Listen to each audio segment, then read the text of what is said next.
যাত্রা নির্বিঘ্ন করতে দালালদের মাধ্যমে নয়, নিবন্ধিত এজেন্সির মাধ্যমে হজে যাবার আহ্বান জানিয়েছেন ধর্ম উপদেষ্টা আফম খালিদ হোসেন। তিনি বলেন, হজের বিমান ভাড়া আরও কমাতে কাজ করছে সরকার। হজ যাত্রীদের মাধ্যমে স্বর্ণ চোরাচালান, জর্দা ও মাদক জাতীয় দ্রব্য পরিবহন যাতে না হয় সে বিষয়ে বিমানবন্দরে কঠোর নজরদারি থাকবে বলেও জানান ধর্ম উপদেষ্টা। খায়রুল ইসলামের রিপোর্ট। ইসলামের ৫টি স্তম্ভের মধ্যে পবিত্র হজ অন্যতম। মহান আল্লাহ পাকের এই হুকুম পালনে প্রতি বছর মক্কায় হজ করতে যান বিশ্বের লাখ লাখ মুসল্লি।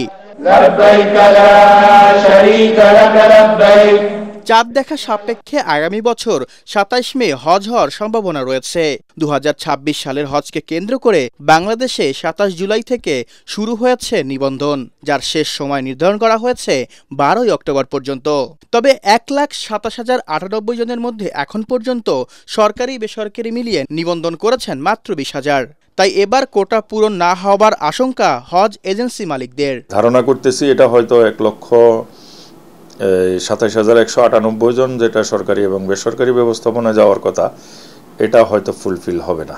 সৌদি সরকারের কাছে আবেদন করি হলো ১ মাস না বাড়ালে বাংলাদেশ থেকে হাজি ৫০,০০০ যাবে না। যারা ২০২৬ সালে হজে যাওয়ার নিয়ত করেছেন, অবশ্যই ১২ অক্টোবরের মধ্যে আপনারা আপনাদের স্ব এজেন্সি বা সরকার যেখানে আপনারা হজে যেতে চান যোগাযোগ করে আপনাদের নিবন্ধন নিশ্চিত করবেন। হজের বিমান ভাড়া আগের বছরের তুলনায় প্রায় ১৩,০০০ টাকা কমিয়ে ৩টি প্যাকেজ ঘোষণা করেছে সরকার, যা আরও কমানোর চেষ্টা করছে ধর্ম মন্ত্রণালয়। উপদেষ্টা মহোদয়ের সাথে আমার একটা জেন্টলম্যান এগ্রিমেন্ট হয়েছে, তিনি আগামী ২ মাসের মধ্যে বিমানের এই ভাড়া পর্যালোচনা করবেন এবং তিনি আরও কিছু কমাবার আশ্বাস দিয়েছেন। হাজিদের মাধ্যমে যেন স্বর্ণ চোরাচালান, জর্দা ও মাদক জাতীয় দ্রব্য পরিবহন না হয় সে বিষয়ে মনিটরিং বাড়ানো হবে বলে জানান উপদেষ্টা।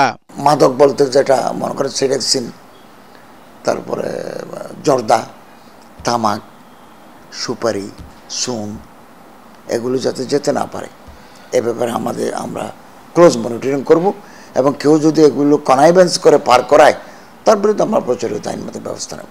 সাগর পথে হজ যাত্রার জন্য বাংলাদেশে কোনো জাহাজ নেই বলে জানান খালিদ হোসেন। আরব সাগর মহাসমুদ্র আপনি পাড়ি দিবেন, যেতে মনে করেন ৭ দিন, আসতে ৭ দিন। এই যে উত্তাল তরঙ্গমালা, এগুলো তো আপনি লক্কর চক্কর জাহাজ দিয়ে পারবেন না। এগুলো আধুনিক সিস্টেম আছে, এখন আধুনিক মেরিটাইম, এই জাহাজ বাংলাদেশ নেই। হজের নিবন্ধনের সময় বাড়াতে সৌদি সরকারের কাছে অনুরোধ করা হবে বলেও জানান ধর্ম উপদেষ্টা। সৌদি সরকার সময় বাড়াতে পারে। খায়রুল ইসলাম, এটিএন বাংলা, ঢাকা।